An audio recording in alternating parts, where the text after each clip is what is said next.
What is going on, friends, and welcome back to the Minecraft Hub channel. So today we're going to be looking at some of the best survival worlds that are out there. These guys have put in a ton of work into their worlds, and the work has paid off because there are some pretty incredible builds. We've been focusing a lot on hardcore Minecraft recently, and we needed to switch it up and look at regular survival because these guys are absolutely insane. First up today, we are looking at Random Walter, who has one of the best worlds that I have ever seen in survival Minecraft. This entire thing is absolutely incredible, and as you can see, even in just these glass structures, he has trees planted throughout the whole thing, which just adds a very small detail, but looks incredible. Of course, the inside of this circle is a bunch of different biomes, and then all the area is surrounded by floating islands with different biomes and builds on top of them. He of course has some pretty crazy farms in order to do this type of building. He has everything from gold farms to giant trading halls to simple mob farms, everything that you could need for the huge building that he's currently doing. This is definitely one of the most impressive single player worlds out there, especially with all the floating islands, and considering he has entire buildings built out of simple gold, emerald, redstone, and lapis. Definitely a very cool person to go check out. If you want to see any of these channels, check the description down below where you're going to be able to find not only Random Walters, but everybody else that we're featuring today. And before I forget, if you enjoy this video, be sure to drop a like, and if you're new to the channel, hit that subscribe button and check out the rest of our content. Next up, we are looking at one of our fan favorites, and that is Smallish Beans, who has a pretty impressive 1400 day survival world going on currently. He releases videos about every 100 days, and his world is very impressive so far. Even just from the storage room, you can tell that he definitely has a lot going on. His most recent build was a huge deep slate mansion, and it is insanely detailed and looks very good. I definitely like the final product of it. He's using it as a massive storage room, and he even has an iron farm behind it as well. He's only done the front of it so far really, and he's saving the back for later as he ran out of days in his 100-day series. He definitely has a lot going on in other portions of his world as well. He's been doing a lot of builds across his world, and it's all coming together very nicely. It always amazes me when people are able to do multiple worlds at once, and Smallish Beans is of course part of Empire's SMP as well, so it's all the more impressive that he's doing these amazing builds on both of the worlds so far. If you haven't seen his Empire's build, definitely go check out his channel as well, because that is one of the most interesting builds I've ever seen. Coming back to this world, we can see that this mansion is insanely cool. I really like the block palette that I used for this. He's got a lot of deep slate at the bottom, and then it moves up and he's got, I assume, calcite in the middle, and then some purple on top, which pairs really nicely together, especially with the different woods that I used for the outline of this base. Topping it off with some pretty impressive shaped towers as well, and this is actually one of the tallest builds that he's done on this world so far. I highly recommend you go and check out his channel. Not only are his videos very well done, but he's also very entertaining to watch, especially all the builds that he's doing and the farms he's making in this survival world so far. And as you can see, the mansion wasn't his first big build. He also has this very impressive castle over here with a bridge and some windmills, farms, things like that all surrounding it. Definitely a very cool world so far, and I'm very excited to see the future of it.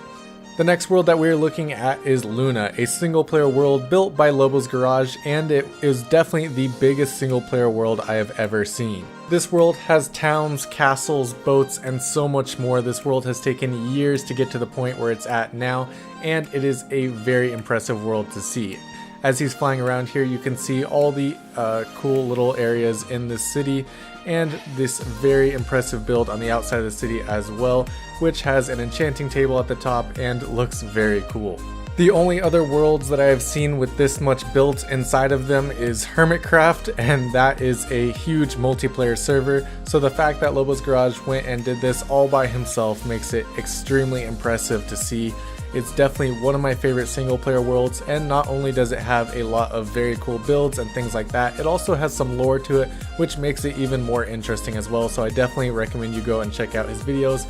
Not all of them are a 3-hour world tour. He does do a lot of other videos of just his regular day-to-day builds and things like that. His world tour was actually 17 episodes ago, so he's actually done a lot of work since then as well. So everything you're seeing now, there are some changes to it, and there's a lot more going on in his world. This dude is also insanely underrated and only has 33,000 subscribers, which I think is a criminal offense because everything that he's got going on, he should have way more than that. So definitely go check out his channel because he deserves some major support for everything that he's done in his world so far. Not only does he have some very impressive builds in the overworld, but he's also got a lot going on in the nether. This is just one small section of his nether, and he actually has a huge nether hub and a lot more going on. Other than that, he's also got a very cool end project, which he has an enderman farm, of course, to get XP and ender pearls, but he built it as a floating island off the main island and used black glass as a bridge to get to it so that you really can't see the pathway. It's still very safe though, and it is a survival world, so even if he dies, he does get to respawn and keep working on all his insane projects. As far as enderman farms go, this is definitely my favorite one that I've ever seen, just because everybody usually just builds some type of tower, and he went all out and built a full island to build this enderman farm in, so that just makes it even cooler to me, and the use of endstone is something I don't get to see as often as well. Next up, we are looking at DallasMed65, and this world has a very unique twist to it. It was actually made and started on Minecraft Pocket Edition before he switched to his gaming laptop.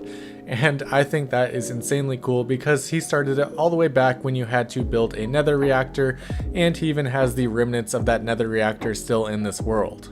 This world has been worked on for a very long time and it looks very impressive. He has a lot of different areas of it, including some mansions, factories, and a lot more.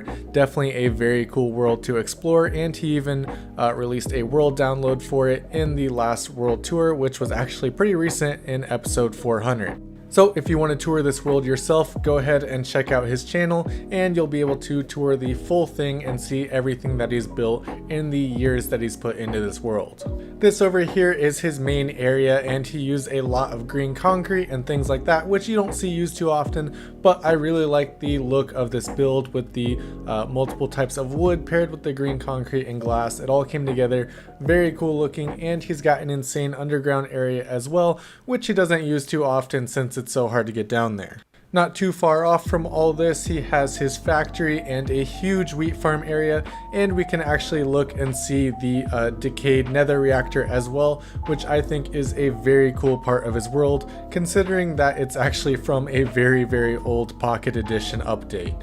You could probably count with a couple hands how many worlds out there actually have this nether reactor still, so the fact that DallasMed actually still has that in his world makes it even cooler. Next up, we are looking at pixelriff's 1.16 survival guide, and this was a very cool world. Of course, he's done survival guides for most of the updates, but this world in particular is very cool and he did a lot in it. He built this entire town based around a ravine because he wanted the ravine to be kind of powering everything else that was going on in the town. Over here he has his Halloween decorations, which he never took down just because he liked them so much, which is fair because I think they look really cool in this area. He also has a huge dock area and a giant boat, which is actually home to his kelp farm and a auto smelter as well. So he's actually done a great job of hiding that farm and making the whole thing look very cool, and it's also a very efficient build. Speaking of which, his hot air balloon, which we've been able to see up in the sky, is also home to one of his first mob farms of the series, and I think this is a great idea for a mob farm to put it way up in the sky where the rates are going to be good, but to make it hidden and cool, he turned it into a hot air balloon, which I think is a genius idea. pixelriffs is actually one of the most active Minecraft YouTubers. Not only is he on Empire's SMP, but he also has a hardcore world of his own, and he actually does 2 podcasts as well. Not only all that, but he's also in charge of the Hermitcraft recap, which if you're missing any of the Hermitcraft episodes and want a full recap of what everybody's doing, they release a video every Friday, I believe. Back to pixelriff's survival world. So of course he's got this huge town area, but that is not it in this world. As we can see just in the distance here, we are heading over to a castle, which is very cool. He used a lot of red and different block varieties in this castle to make it extremely cool looking. Definitely one of my favorite builds on his survival world. It's got a lot of detail with different stone and wood variants throughout the whole thing, and then of course topped off with red roof. In other parts of his world, he has farms, of course, to supply all his block and food needs. Over here was an XP and block farm, the Guardian farm, where he got a lot of XP and also all the blocks that you get from this particular farm. That is all that we have for you guys today. I hope you enjoyed our list of best survival worlds. If you did, be sure to drop a like on this video, and if you're new to the channel, hit that subscribe button. Thank you so much, and I'll see you next time.